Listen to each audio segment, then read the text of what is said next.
आज जे काही या आंदोलनाचं वाढतं स्वरूप आहे ते तुम्हा सर्व लोकांमुळे आहे। आता जे आदरणीय देशमुख साहेबांनी सांगितलेलं आहे, आता जी अवस्था आहे भाऊंची, या अवस्थेमध्ये कोमामध्ये सुद्धा जाण्याचं शक्यता असते पेशंटची। अशा अवस्थेमध्ये भाऊंनी उपोषण चालू ठेवावं। पण भाऊ आणि सर्व लोक आपल्याला, तुम्हाला काय वाटते, आपण सलाईन भाऊंनी घेतली पाहिजे असं तुम्हाला वाटते का? उपोषण चालू राहील,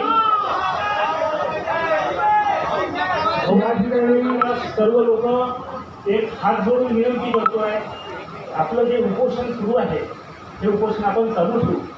परंतु आम्हाला तुमची प्रकृती अत्यंत महत्त्वाची आहे। तुम्ही जर आमच्या सोबत असाल तर आम्ही अधिक लढू, अधिक जोमाने लढू भाऊ। आम्ही सर्व लोक तुम्हाला विनंती करतो की आपण फक्त सलाईनसाठी होकार द्यावा, एवढी आमची विनंती आपण स्वीकारावी। या ठिकाणी उपस्थित सर्व भावनावर प्रेम करणारे, भाऊवर जीवावर प्रेम करणारे, अत्यंत भावपूर्ण असा प्रसंग आहे।